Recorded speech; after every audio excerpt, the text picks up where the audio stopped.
Good morning, Sedona. It is Saturday, September 21st, 2024. And at 10 a.m. each week, you know it's time for Sedona Life with Stephen Hanks, Red Rock Country's radio magazine. We're coming to you from the beautiful KAZM Mellow Mountain Radio Studio in West Sedona on 106.5 FM and 780 AM. And we also live stream this show at mellowmountainradio.com. So folks, this is a radio show that each week explores all the fascinating aspects of life in Sedona and the Verde Valley and the area's intriguing personalities. And my guests right now are looking at each other saying, we're intriguing personalities? Of course they are. And our shows are also transformed into podcasts, which can be heard on Apple and Amazon Podcasts, YouTube, and Spotify. Our sponsor for the entire month of shows in September is Laser Girl Skincare, owned by the delightful skincare superhero Anita Marcus. The Laser Girl Skincare operation now serves all of northern Arizona, as their expert teams can not only be found in Sedona, but also in Flagstaff, Cottonwood, and Prescott. At Laser Girl Skincare, they remove what you don't want and beautify what you do want, so you can own your youth. For more information, go to their website at lasergirlskin.com. That's lasergirlskin.com, or call 928-277-1107. That's 928-277-1107. And I'm going to tell you a little bit more about my sponsor later in this morning's show. So, folks, our topic for this week's Sedona Life with Stephen Hanks is Driving Miss Daisy Rides Onto a Sedona Stage. And my special guests are two of the principals for a production of this iconic play, which will be staged at the Verde Valley School in the village of Oak Creek on October 4th, 5th, and 6th. In the studio with me this morning are Camilla Ross, the director of this production, and also the president and producer of the Emerson Theater Collaborative, and Actor Joan Westmoreland, who is playing the part of Miss Daisy. But before I introduce them and offer more details about the production and start our conversation, it's once again time for our top of the show segment, Stephen's Sedona Scene, when I tell everyone in my listening audience about some terrific events happening over the upcoming week, and sometimes beyond, in Sedona and the Verde Valley. So on Saturday, September 28th and Sunday, September 29th, the 15th annual nationally recognized Sedona Wine Fest will be staged at Sedona Posse Grounds Park, which is on 525 Posse Ground Road. Sponsored by the Verde Valley Wine Consortium, this acclaimed wine festival will feature 20 and more award-winning Arizona wineries, with winemakers in attendance from each of the state's 3 wine-growing regions, food vendors serving local cuisine, a variety of artisan vendors, live music, local breweries and distilleries. I mean, come on, what more could you ask for? But to kick off this event on Friday night, September 27th, from 5 to 8 p.m., there will be a big party at the Art of Wine in Sedona. The evening will include 4 premium wine tasting stations, an exclusive Arizona library tasting where the cellar doors swing open to reveal rare gems that they've been aging, and you'll also be able to savor the flavors with an appetizer buffet that will complement this spectacular lineup. There will also be raffle prizes and more. Tickets for the kickoff party are $45. Now, the famous 2-day Wine Fest is held from 11 a.m. to 5 p.m. Day of tickets at the door are on sale now for $35 per person and includes full festival access, a commemorative glass, and 8 wine tasting tickets. Non-wine drinkers will be charged a general admission price of $10 per person, and kids under the age of 18, accompanied by an adult, of course, will receive complimentary access. For more information and tickets to the kickoff party and the 15th annual Sedona Wine Fest, visit sedonawinefest.com or email sedonawinefest@gmail.com. The cover subject of this past week's Kudos Entertainment newspaper in Sedona in the Verde Valley was Texas country vocalist Bree Bagwell, who will be performing tonight I repeat, tonight at the Old Town Center for the Arts in Cottonwood from 7 to 10 p.m. Texas Female Artist of the Decade and reigning Female Vocalist of the Year, Bree has masterfully commanded the stage for over a decade with her rousingly fun live performances and trailblazing artistry while creating a loyal and passionate fan base. Tickets for this special event are $20 in advance, $22 at the door, and $25 priority seating in the first 3 rows. For more information, please visit oldtowncenter.org. That's oldtowncenter.org. Or call Elena Bullard at 928-634-0940. And as I always mention to Ryan, I don't understand why I do the telephone numbers, because are people going to be able to reach for a pen and write them down? But it's kind of like the standard thing you do, right? So also tonight at the Sedona International Film Festival, they are joining theaters around the world to present the worldwide premiere of the documentary Super/Man, the Christopher Reeve story. This story of Christopher Reeve's astonishing rise from unknown actor to iconic movie star and his definitive portrayal of Clark Kent/Superman set the benchmark for the superhero cinematic universes that dominate cinema today. Reeve portrayed the Man of Steel in 4 Superman films and played dozens of other roles that displayed his talent and range as an actor before he was unfortunately injured in a near-fatal horse riding accident in 1995 that left him paralyzed from the neck down. This film is a moving and vivid cinematic telling of Christopher Reeve's remarkable story. After becoming a quadriplegic, Reeve became a charismatic leader and activist in the quest to find a cure for spinal cord injuries, as well as a passionate advocate for disability rights and care, all while continuing his career in cinema in front of and behind the camera. The Christopher Reeve documentary will be shown today at 3:30 and 6:30 p.m., and at the same times on Wednesday, September 25th, with all of the showing at the Alice Gill Sheldon Theater. Tickets are $12 general admission or $9 for film festival members. For tickets and more information, visit sedonafilmfestival.com. And I'm not going to read the phone number on that one. Lastly, and I have to do this because, as many of you know, I also do a political show. For film and political buffs, beginning Monday, September 30th, and running through Thursday, October 3rd, the Sedona International Film Festival is showing Bad Faith, Christian Nationalism's Unholy War on Democracy, a new and timely documentary that unveils the forces dividing our nation from within. Part archival chronicle and part expose, Bad Faith investigates the alarming rise of Christian nationalism in America.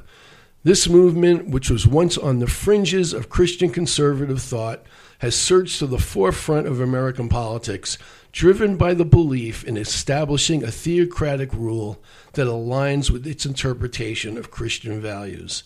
The film uncovers the movement's explicit agenda to enshrine white conservative Christians as the elite governing force in America.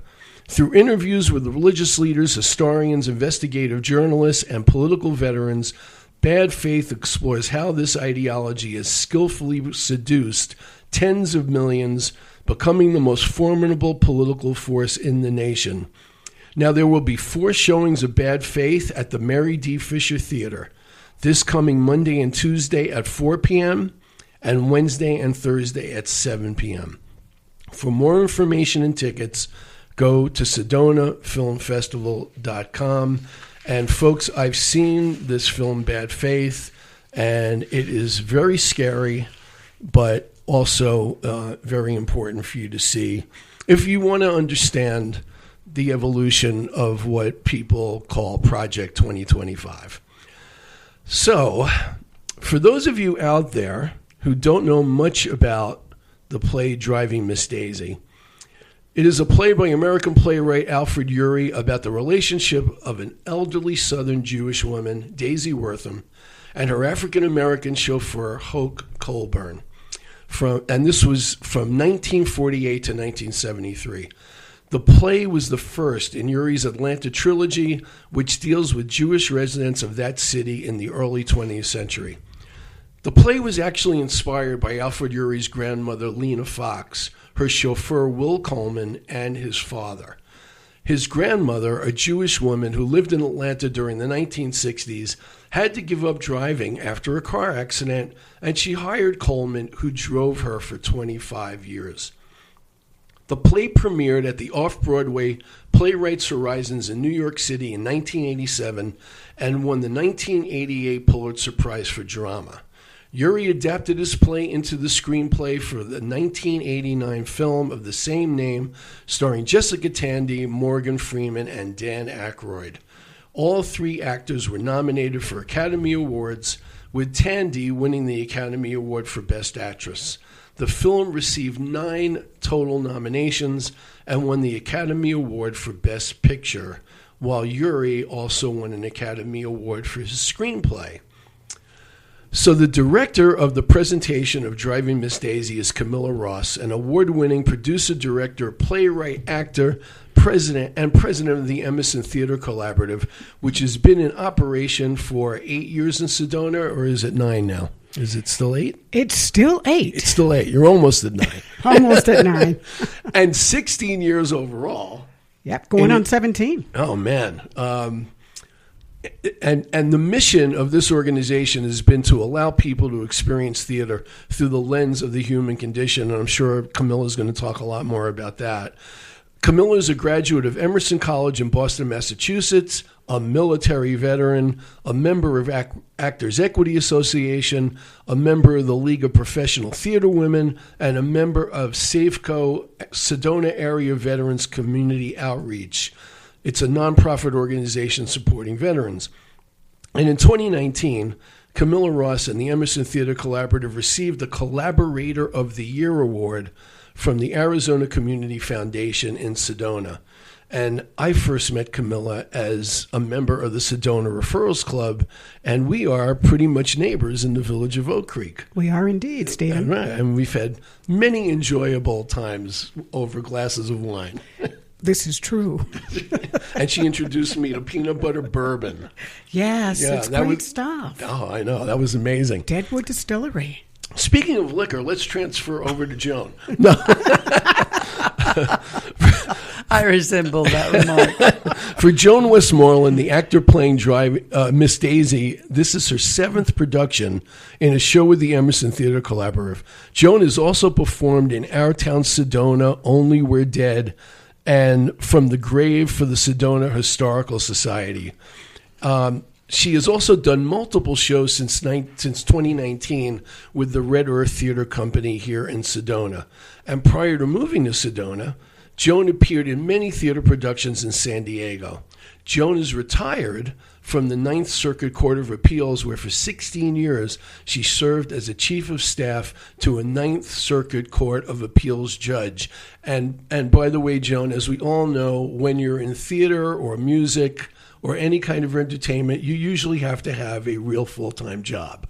Yes, right? yes. To do that. So, Joan, I actually want to start with you. Okay. Because I hope this question is going to be okay for you. Here are the names of the actresses who have played Daisy Worthen, besides Jessica Tandy, who I mentioned won the Oscar for the role. Dana Ivey, who was the original in the Off-Broadway show. Julie Harris, who was in the first national tour. Wendy Hiller in the original West End London cast. Vanessa Redgrave, who was Daisy in the 2010 Broadway show and was the revival, and was nominated for a Tony, and she also was in a West End revival. And Angela Lansbury played Daisy in an Australian tour. And other women actors who have played Daisy are Sada Thompson, Ellen Burstyn, Charlotte Ray, Dorothy Loudon, and Joan Plowright. This list is like an Actors Hall of Fame. So how does it feel to play an iconic role in a show that has featured all of those legendary women, and is it at all intimidating? Yes, it is. my goal is not to sound like them. Of course, right. Camilla's always telling me, don't let me hear Jessica Tandy. Right. Now, how many of those have you actually seen? Is it just the... I've seen Tandy and Angela. Oh, wow. And a bit of Vanessa. She's my hero. Oh, really? Yes. That's great. Well, and she was nominated for a Tony for the revival. She's fabulous. She just keeps going. Right. As do I. Right. And Angela Lansbury, I mean, is there any show or musical Angela Lansbury hasn't didn't do? done? Yes, musicals especially. I know, but when you're doing the play or you're rehearsing or you're going to do the play, that's not going to be popping into your mind at No, all, right? not well until now. No. I just if she messes up on stage, you can blame me for bringing I'm that sure up. I will, Stephen. Right. So this is a good segue since I brought that up with Joan. Before we really get into the nuts and bolts of the play and why you're doing it, what is it about Joan and her acting ability and style that made you feel she was right for this role? Well, to be honest, Joan told me she was right for the role. What, knowing Joan a little bit as I do, why does that not surprise me? I mean, I've worked with Joan long enough to know that she's very capable of carrying on the role, and I think it's real important that she get this opportunity. You get to do things in your life that you really want to do, and I think this is one of the things that she really wanted to do. Mm-hmm. And so it's a privilege for me to be able to honor that. Right. Joan, how long have you been wanting to do this show, or have you done it before? No, I've never done it. For 20 years, it's been on my bucket list. Oh, wow. That's fantastic. Along with Steel Magnolias, Weezer, I finally got to do that with Red Earth in 2019. And now I'm finally getting to do Daisy. So I must think of new goals. Well, as somebody who is a big believer in living out fantasies, I totally identify with you wanting to do this show and finally getting a chance to do it. It's not a fantasy. Well, now it's going to be reality. Right. So, Camilla, last time you were on the show in mid-March, you were last on the show in mid-March, but I think it would be a good time, again, to tell our listeners about Emerson Theater Collaborative, some of its history and mission, and why on earth you brought this theater operation to Sedona, and how it's been able to last so long. I know that's a lot of questions. But it is a lot of questions, but Emerson's been around for almost 17 years, and we started in Mystic, Connecticut. My late vice president, Lisa A. Giordano, and my good college friend, Emma Pelzer-Ray, we got together at Panera Bread in March of 2008. Mm-hmm. And because we weren't seeing the type of theater that we wanted to see in the region of southeastern Connecticut. And so we got together and we created the Emerson Theater Collaborative. And every year since that time, we've always wanted to touch on things that affect the human condition of people. Mm-hmm. We all know that people are so important, and we have to learn how to put people first, not putting things that don't matter first. So every show we've ever done has been along those lines of putting people first and telling the world what is happening around the world. Writers and artists and playwrights have been around telling the same story for many, many years. Mm-hmm. And each and every time we do a play, it never sets out to be pertinent. But every show we've ever done has always been pertinent. And I just leave that up to divine guidance, because we're in this season once again where we're coming into Driving Miss Daisy. And honestly, we're still living in Driving Miss Daisy. Yeah, I mean, it's so timely. It's like crazy. It just, it really is a timely moment. And so I have to thank Joan for asking, because she asked and I said yes. And it was not my intention to do Driving Miss Daisy. It never had been. I have a love-hate relationship with Driving Miss Daisy. But that's interesting to explore. But I'm learning to love it as I'm directing it. There's so many parts of it that I just that encapsulate me as a director, and understanding what's underneath all those layers that live in Alfred Uhry's story. because we have to start pulling back the layers of that story. And as we pull back the layers of that story, we're also going to pull back the layers of people's lives. Right. And I think that's really, really important every day for us as people to be able to pull back the layers of people's lives and see ourselves in those layers. So you kind of opened up a little can of worms with that comment about it being a love-hate relationship with this show. Why was that? Alfred, he writes a story about Daisy and Hulk Coburn. And it's the relationship. I don't question the relationship. I question the behavior of Daisy. Mm-hmm. He speaks as if, he doesn't believe that she had a prejudiced moment in her life. And I tend to disagree, because for me, it's about the behavior of a person. And when they show you their behavior, you have to believe that behavior that you're seeing. So many people today look at people's behavior and don't believe what they see. So they make a rash judgment based on that. Right. And it's important in this day and time when we're coming up for this year's electoral moment. It's really, really important. And like I said, this show has so many layers to it. And it reminds me of so many moments that we still live in this history. We are in 2024, and we are still living like we're in the Dark Ages. Yeah. In so many ways. And we need, as people, to get that conversation moving. Because once that conversation happens, you can start to see some healing going on in America. Yeah. That conversation needs to be had. And the more you put it off, the more tension seems to be in that moment. People need to have a conversation. Yeah. One of the things that's fascinating to me, and maybe it's multiple things about the dynamic of this particular story, is that, for decades, people have kind of looked at the Jewish experience and the Black experience as being kind of simpatico, because of the prejudice that both of those groups of people over time have dealt with. And here you have a Jewish woman and a Black man in a relationship, but also in the South, at a time where there probably weren't that many Jews living in Georgia. Well, there was a contingent, but you have to also understand that the Southern Jewish person was very different than the Northern Jew. Absolutely. Okay. Yeah. And so, yes, our moments can be considered to be simpatico, but in that same breath, I say no, because we were property. Yep. And the amount of wealth that was made from the property of African Americans set the foundation for the United States of America. And people need to understand that. Yeah. So there's a debt that needs to be paid. Yep. On that. Yeah. And people don't understand the value of that debt.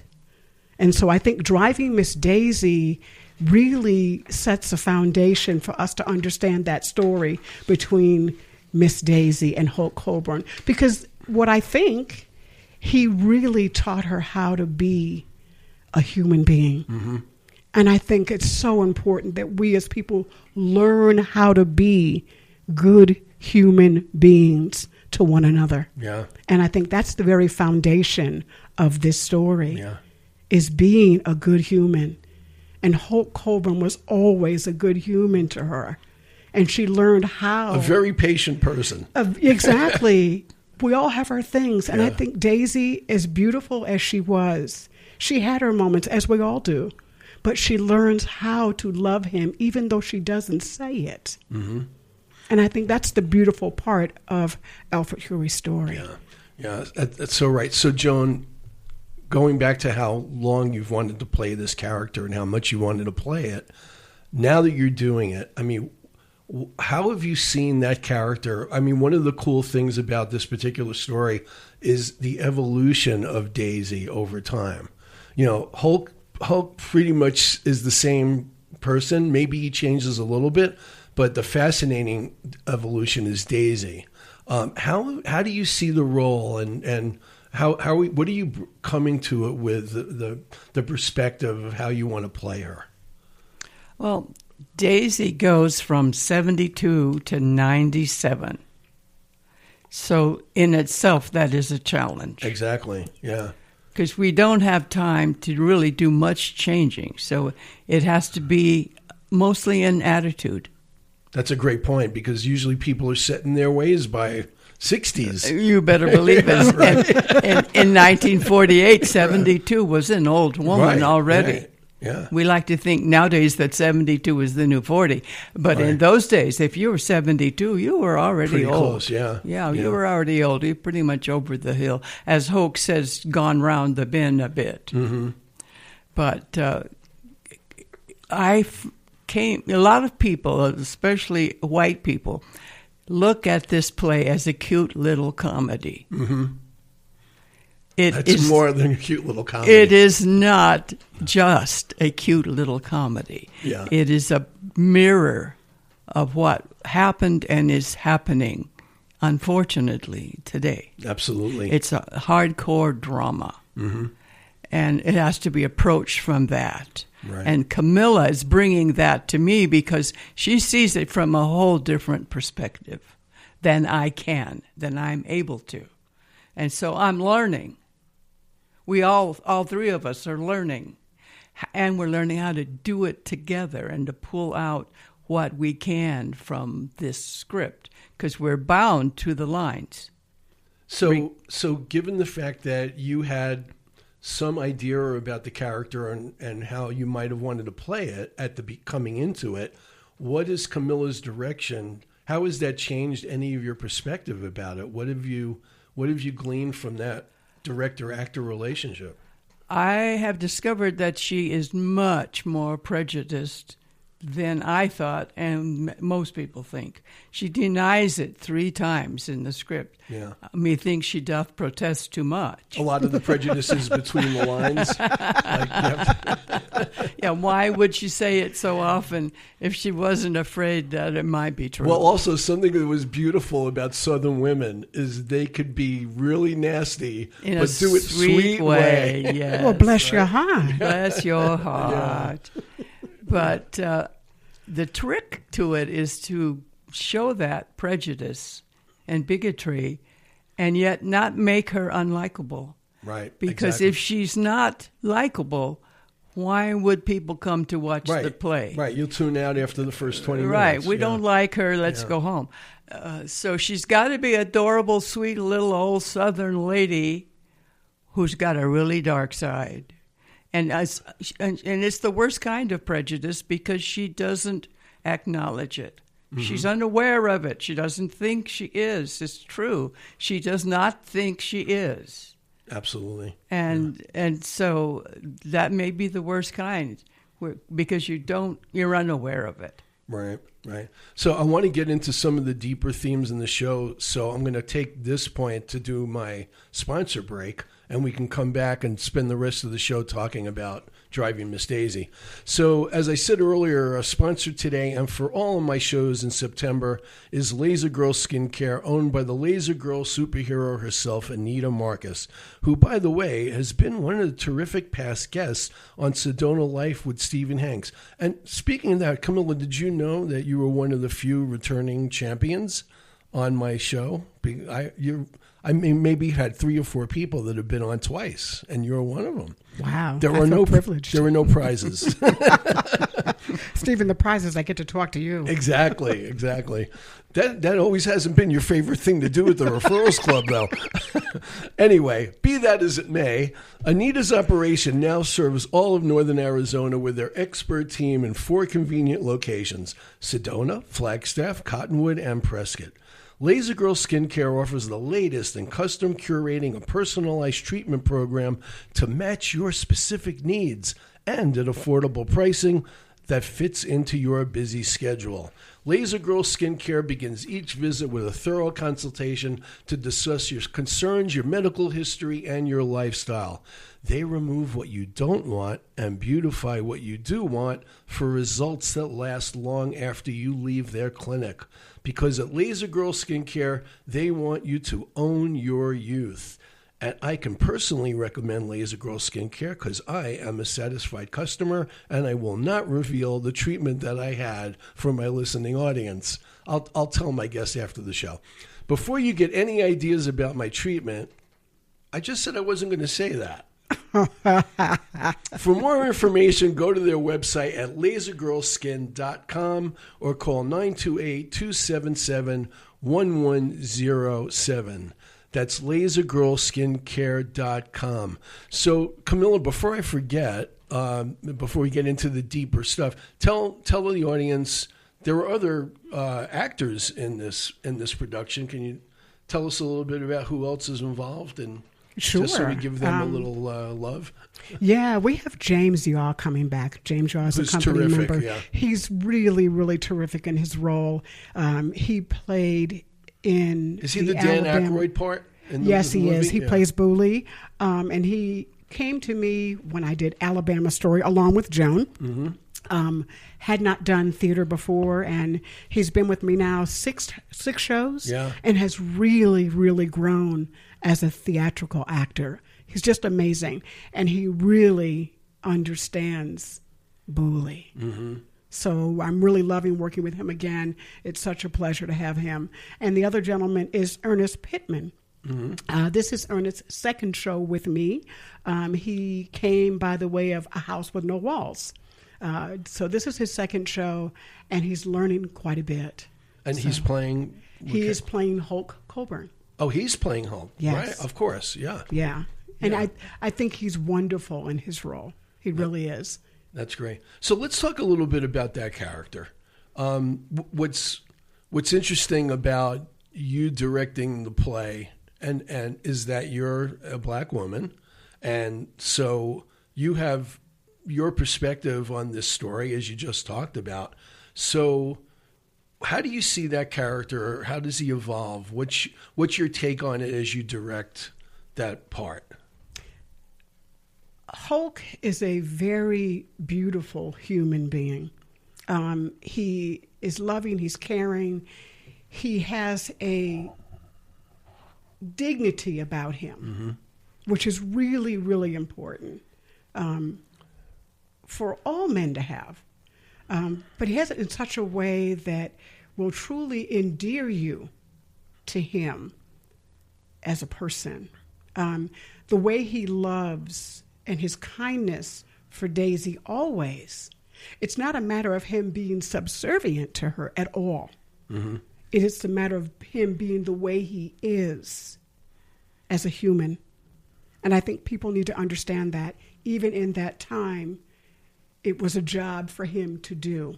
And it was pretty much one of the jobs he could only do and only be given to do. And people need to understand that because Jim Crow was still alive and well.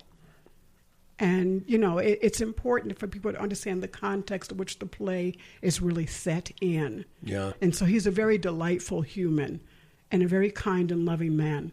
And very, very wonderful in his life moments of how he cared for Daisy. Yeah. And I think that's real important for men to understand. You can be caring and still be a man. You can have kindness and still be a man. And you can have love and still be a man. And in this particular case, being all those things and doing all those things while during your whole life you're experiencing hardship and prejudice that you prejudice. deal with every day of your life. It's 24/7, and you want to know why people of color have so many health issues. Mm-hmm. It is because of the treatment that is given to them time and time again, and people don't understand what that does for the human condition of people. Yeah. You know, I think what makes this play so great and why it won a Pulitzer Prize is that there are, not only is the character development and exploration of these characters incredible, but there are so many actually political themes within the story. I mean, when you think about it, and this is kind of a question for both of you, I mean, I'll just go over a few of the topics that are really addressed in this play. you've got race and racism and prejudice. You've got religion. You've got pretty much a discussion of class differences, right? You've got especially aging and the whole idea of growing old and how when you grow old you lose your independence. And it's also a friendship story. Yeah. You know, I mean, that's a lot to pack into a show that isn't really overtly political. I think that was what the brilliance of it was, is that all those themes, what's the most important thing you take out of it, Joan, as far as the political messages are concerned? It's the class thing. Interesting. To me. Yeah. Wow. Is that he cannot get out of his position, his place in society, and I won't even consider allowing him to do so. I almost at one point treat him as if he is my animal. He's not a human being, an equal person to me. And it's not because I'm trying to be mean to him. That's just in those days. It's been a long time since I saw the film version, but I seem to remember from a lot of the movie, she won't even let him enter the house. Is that right? Well, it takes her a long time to let her. Well, he's in the house, but he has to stay in the kitchen in case she wants him to drive, and she doesn't. As he says, it takes 6 days of him sitting in the kitchen before she allows him to drive. The same time it took the Lord to make the earth.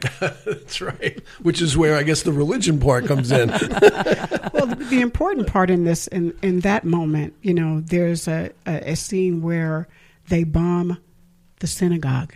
Oh, right. Yes. Right. And I want people to understand how important that moment is to history.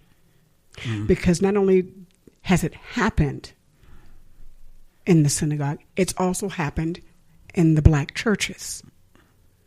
Right. Neither one is immune. Right. And black churches during the civil rights movement.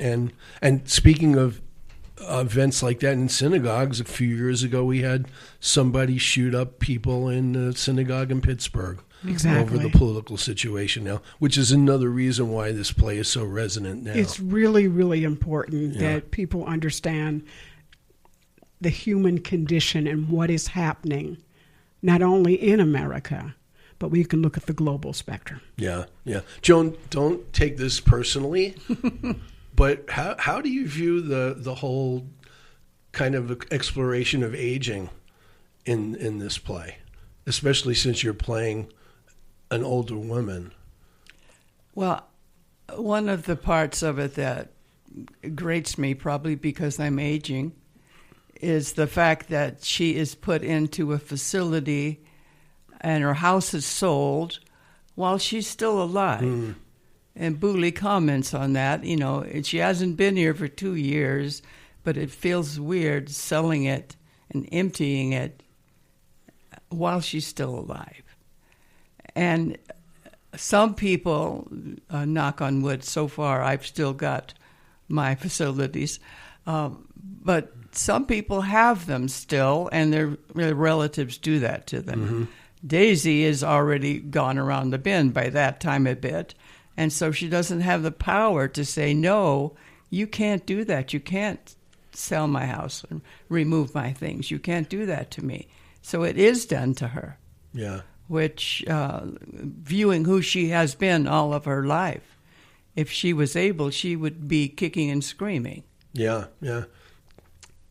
Camilla, coming at this as a director and not just somebody who may have seen the movie or been to the play at some point, what changed about your view of this particular play as you were directing it? Did you develop a different perspective about any of it at all? I did. And one of the things that I discovered is the extra care that Alfred took to write the story. And it was part of a trilogy. It I had not known about that part of it, but when I started pulling back the layers of it, I got very emotional because there's areas in it where I see Hoke and how much he truly does care for her in a moment when she goes about having a moment of dementia. And what he does and how caring he is brings me to today and our elders who have dementia and how they are treated. We have to do better. We have to do better. Our elders deserve better. They deserve better health care. They deserve better understanding. We're all going to get to that age, God willing. And when we get to that age, may we be treated with the respect and dignity that we deserve as elders. Our elders are very important. Do not think that you can cast them aside and carry on as if nothing matters. They matter. Yeah, and what's really interesting about what you just said on that particular issue is when this play was written, that aspect of American life was really not a thing yet. It wasn't, people weren't dealing with, being, in a situation where like a lot of women are today where they're taking care of children and parents. Well, you have to understand, back in the day, the elders lived with their children. Exactly. So what J.D. Vance wants everybody to do now. We took care of our elders. Yeah. We need to continue to do that and do it better because we're not doing the job right now. Yeah. What do you see as the people say that there are religious themes in this, religion themes. Do you pick that up in this play? I pick up the humanness of it, but if you want to call it religion, because I would like to remove that word, because when people talk about religion, I have a difficulty with that because it's very hypocritical. How you treat someone is the moment. We can cast the religion outside because this is how we have to treat people, with love and kindness. I don't see that in the sphere today. People want to say they're Christian, but yet they do the opposite. Yeah.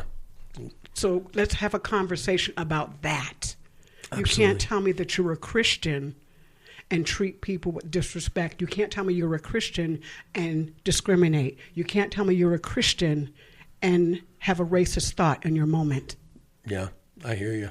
Yeah, very well said. Joan, what do you hope people in the audience come away from your performance with, that you hope that they take from the way you portray Daisy?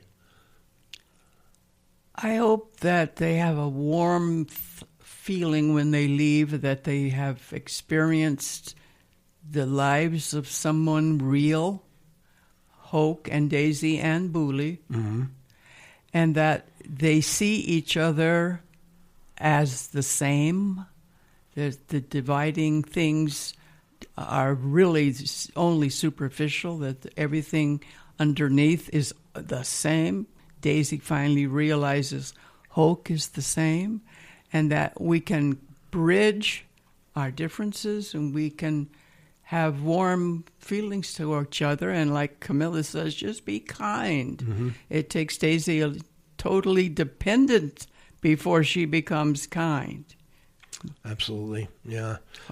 Well, I think you're perfectly cast for this. Oh, so thank you very much. She is indeed. I'm looking forward to seeing it. So speaking of that, I think it's time that we give some practical information about how people can see the show, and also I want you to talk about this special program that you're doing.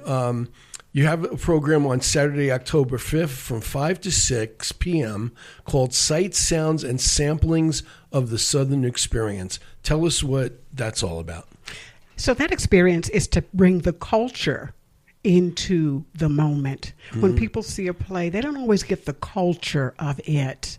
I tend to do these programs. I've done the sight, sounds, and samplings of the African American experience, the South Korean experience, the Japanese American experience. It's putting the taste of that Southern experience together. So I have the great chef John Romali from the Chop House and the great chef Beth, who is going to collaborate together to create just a little sampling of the Southern experience.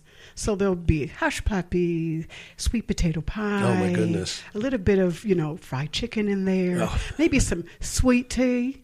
And so it's just for them to come and to meet the cast and just enjoy the moment before the show happens. Right. So you got to have a ticket for the show.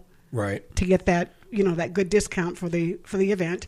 But I think it's going to be a great experience for people just to come out, meet the cast, enjoy the tastings of our local chefs who are so great and so giving.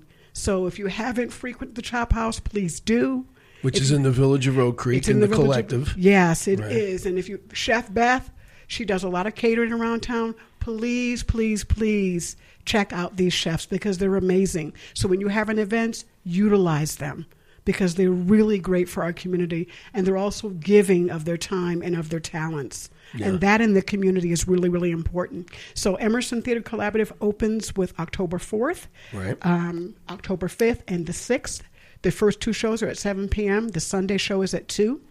And the Sight, Sounds, and Samplings is not opening night. It's Saturday. It's Saturday. Right. From 5 to 6, just an hour to meet the cast. And, it's going to be a wonderful time because I think people can really connect with them. And what I'm hoping that they understand is that they come and they see the show and they find themselves in that moment of each one of their lives. Because we're all deeply, deeply connected, whether we know it or not. Right. And so I'm really enjoying the process of directing this great cast. And they can hit the website. So www.emersontheatercollaborative.org. And it's going to be a great time.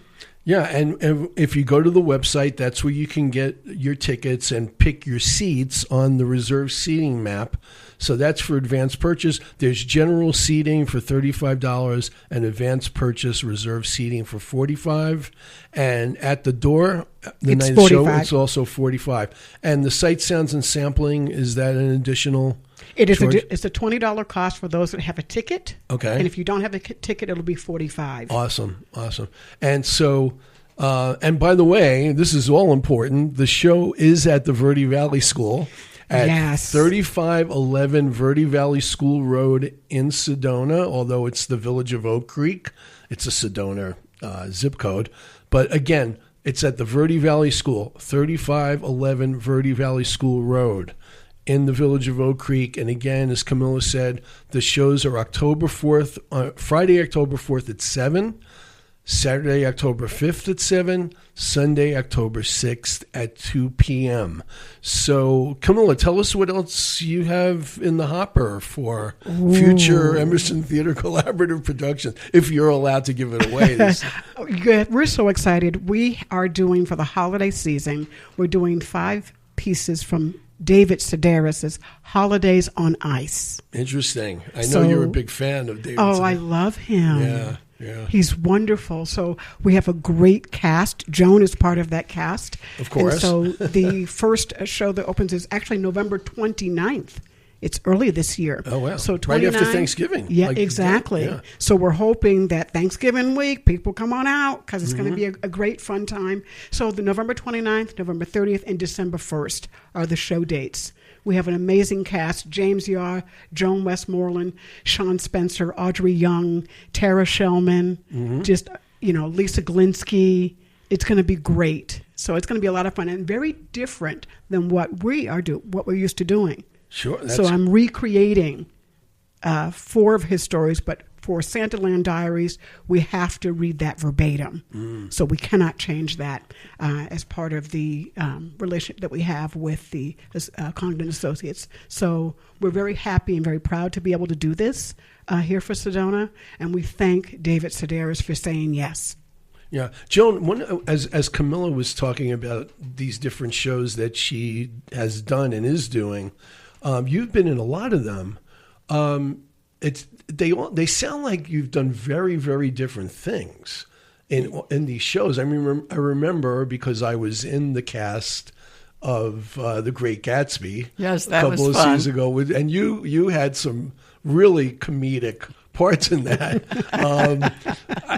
I mean, how does it feel to be able to like tackle all these different like personalities and roles? Camilla's shows. That's being an actor. Yeah. If you have to do the same thing over and over, I wouldn't have been able to do it for 40 years. Yeah, really. But doing all different things, drama, tragedy, Comedy, yeah. Comedy. The one thing I try to avoid is farce, but I have been in one, and unfortunately, I won an award for that one. Oh my goodness! My least favorite, but that's the way. What was that? It's called Let's Murder Marcia. Were you the murderer or the murderee? I was the little old lady in the wheelchair that hit people in the shins with my cane. Why do I feel like that's something she might do in real life? She just might.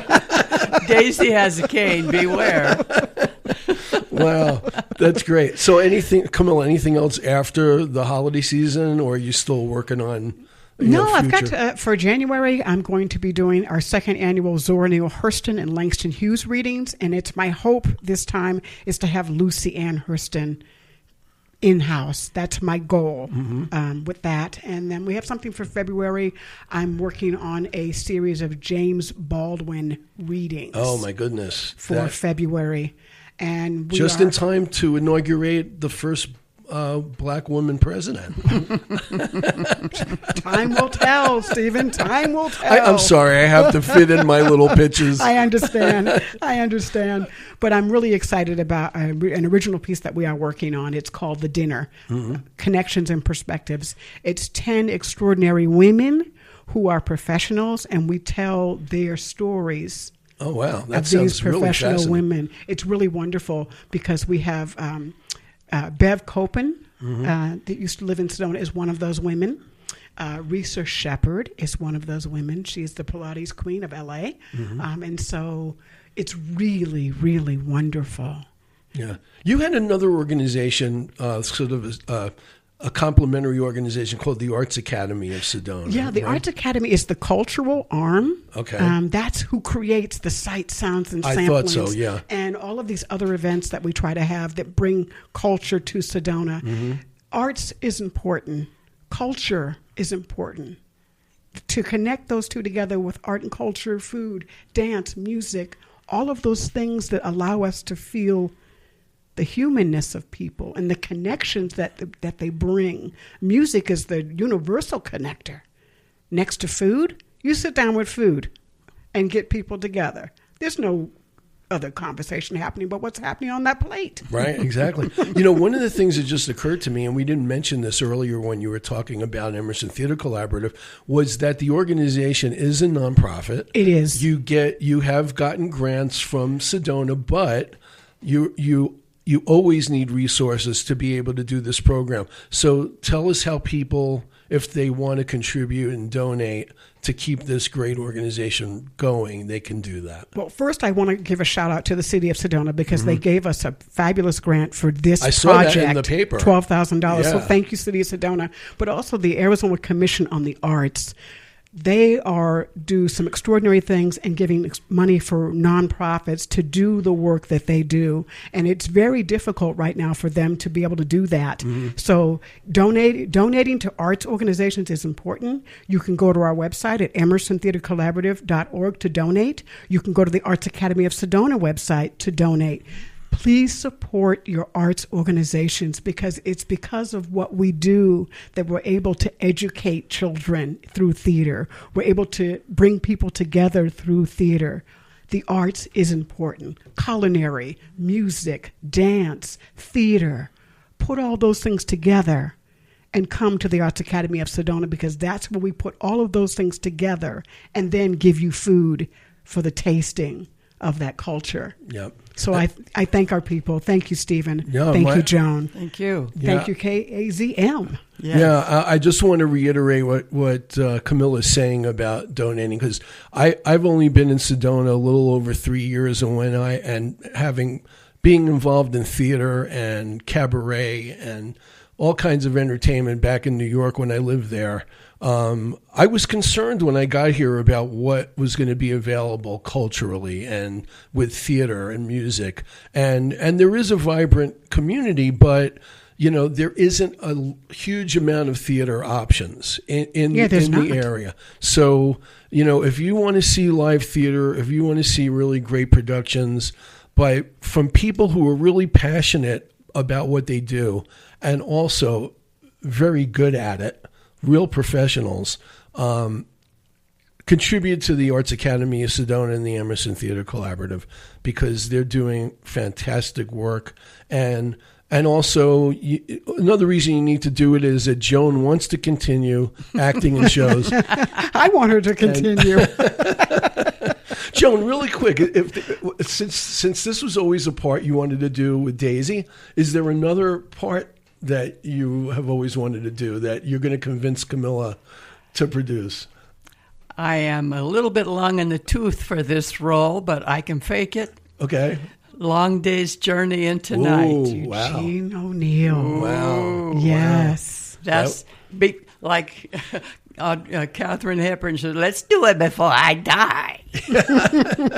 I'm going to give a shout out to the Eugene O'Neill Theater in Waterford, Connecticut. Yes. Because that is the home right there. Yeah. That is the home. And they do some amazing, amazing work.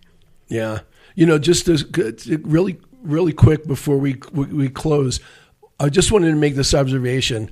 Some of the great stories come from Southern writers or people writing about the South. Mm-hmm. Like Driving Miss Daisy. What comes to mind is Fried Green Tomatoes. Oh, I love that. It's one of my favorites. Yeah, I love that. And obviously To Kill a Mockingbird, which unfortunately is being banned in various places around the country, which continues to astonish me. Listen, if you're banning books, you have a problem. I know. Okay, because we grew up reading great stuff, and I'm so thankful for amazing writers, because that's how I was educated in the public school system, and I got a great education, and I read everything. And my dad could say, as long as you can comprehend it, you can read it. And I'm so grateful for great parents. Yeah, thank you for that. Appreciate it. Well, I wish we had more time, because I could talk about this stuff for another hour.